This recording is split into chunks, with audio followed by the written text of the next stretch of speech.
Yahoo minasan, welcome back again with Mr. K di sini. Sebelum Mimin mulai video ini ya, Mimin ingin bilang pada seluruh fans One Piece, terutama yang suka ngeluh karena channel Kuculuk ini review One Piece telat. Mimin cuma bisa alasan, ya maaf, namanya juga gak sengaja. Aduh. Berlatihlah bersabar seperti fans Hunter x Hunter. Jika gak kuat, Mimin gak pernah memaksa siapapun di sini untuk harus menunggu. Karena menunggu itu berat. So, without ngenteni long again, daripada Mimin harus menjawab kekecewaan telat review One Piece tiap minggu yang selalu ada kekecewaan yang sama. Kalau dijawab baik-baik, baper. Dijawab sarkas juga baper. Gak dijawab dikira nyolong ide. Waduh, bingung kan? Buh karepe sampean pripun, Mr. K pasrah kok. Meh curhat sing mau bolan-baleni koyok kaset ngelokor ya monggo. Tah meh gak delok video iki ya monggo. Tahu tawa meh jungkel bebas. Aduh kan, jadi banyak basa-basi lagi kan? Monggo dah enjoy konten analisa ngawur kali ini. Chapter 984, bagian halaman terakhir ada hal yang sangat menarik untuk dibahas, yaitu ketika pertemuan Yamato dan Luffy ada ucapan Yamato yang bilang kalau Luffy mengingatkan Yamato pada S.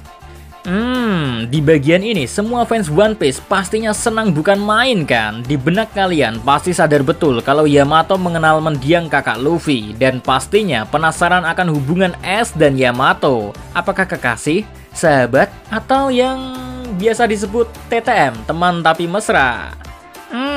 Mimin akan bantu analisakan hubungan mereka ya. Tapi sebelum itu, mari kita urutkan dulu timeline yang terjadi pada S yang terfokus pada saat dirinya di Wano dengan mencoba menjawab dasar pertanyaan ini. Kapan S ke Wano? Jawabannya dengan melihat apa yang terjadi di chapter 912 saat Luffy untuk pertama kalinya berkenalan dengan Tenguya Hitetsu. Lalu Tenguya Hitetsu bilang, 4 tahun yang lalu, penduduk desa Amigasa sedang di ujung tanduk dalam bahaya kelaparan. Sampai-sampai penduduk desa Amigasa harus menahan kelaparan yang bisa mengantarkan mereka pada kematian. Tapi keajaiban pun muncul. Ada kapal rusak yang terdampar di tepi pantai dekat dengan desa Amigasa. Kapal yang terdampar tersebut, di dalamnya ada banyak makanan dan minuman, plus ada es dan beberapa orang yang pingsan di sini. Orang-orang yang pingsan diikat sekaligus ditahan. Sedangkan makanan dan minuman dinikmati oleh seluruh penduduk desa Amigasa yang kelaparan hingga makanan dan minuman tadi memenuhi perut mereka. Di momen tersebut, orang-orang yang diikat ternyata merupakan kelompok Spite Pirates.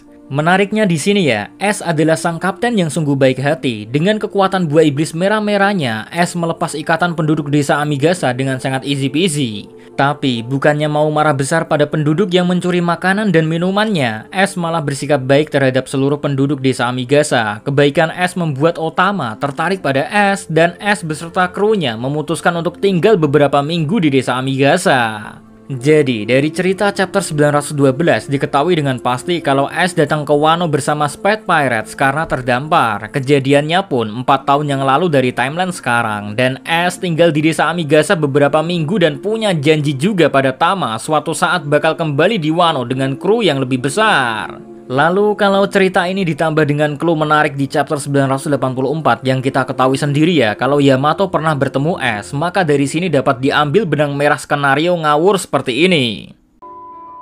Dalam waktu beberapa minggu yang dimana S beserta krunya tinggal di desa Amigasa, S juga berkeliling di sekitar negeri Wano Kuni untuk mencari informasi tentang negeri Wano ini.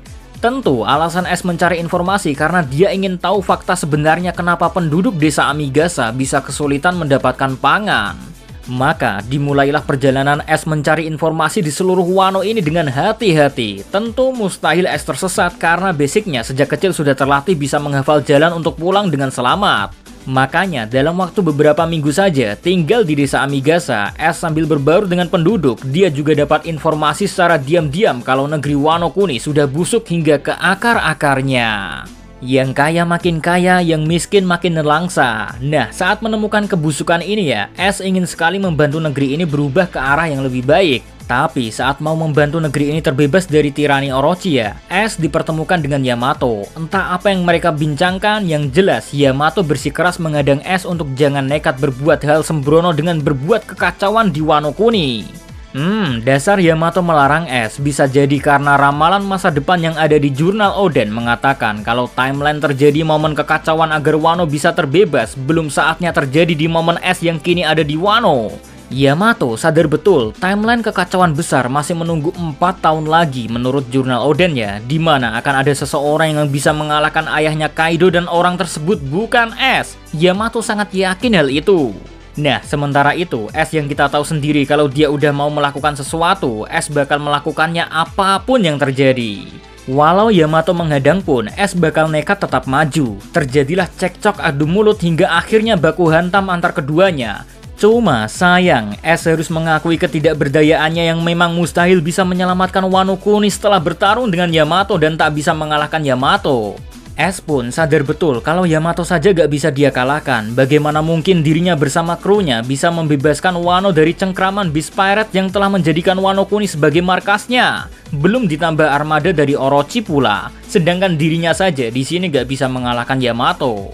Membuat Es menyalahkan kelemahannya sendiri hingga membuat Yamato yang punya Will of the dari Oden tergerak hatinya untuk memberi semangat pantang menyerah pada Es. Yamato memberi saran panjang lebar, bahkan bisa dibilang mereka seperti teman akrab hingga akhirnya saran-saran Yamato masuk ke pikiran Es dan Es pun berjanji pada Yamato suatu saat akan datang kembali ke Wano. Kedatangannya nanti untuk menantang Yamato kembali, sekaligus membuktikan kepantasan Es yang bisa membebaskan negeri Wano Kuni dari cengkraman seorang Yonko dan Shogun Zolim. Jadi kalau menganut skenario ngawur ini, bisa dibilang Yamato bukan kekasih Es, 100% bukan. Kalau mau menganut skenario ngawur emang bukan sih, tapi kalau mau nganut clue chapter manga, ada kok buktinya. Yaitu saat di chapter 984, kemarin ya, Yamato bilang kalau Oden adalah laki-laki bukan, maka aku pun begitu, aku juga memilih untuk jadi laki-laki. Gampangnya begini, fisik tubuh seksi hot cantik jelita Yamato 100% adalah wanita, tapi semangat yang tertanam di sanubari hatinya membuktikan kalau 100% Yamato punya will of the layaknya Oden. Sifat-sifat kewanitaan yang dimilikinya sudah dibuang jauh-jauh hari sejak Yamato melihat eksekusi epik Kozuke Oden, dan itu terjadi 20 tahun yang lalu. Sudah 20 tahun lamanya Yamato bersikeras ingin menjadi the new Kozuke Oden walau harus dikamplang oleh ayahnya sendiri. So, kalau udah ngelihat clue kayak gini, mungkinkah Yamato bakal naksir dengan Es? Silahkan diinterpresentasikan sendiri ya. Kayak temen ya, Mimin ngomong interpresentasi, ngertos artinya wae boten. Oke, kesimpulan dari konten ngawur kali ini ya, Yamato tak ada hubungan spesial ke arah romance dengan Es. Kemungkinan paling besarnya hanya teman yang saling menyemangati antara satu sama lain. So, see you again next time. Adios ye caramelos. Stay safe everyone. Salam Animania.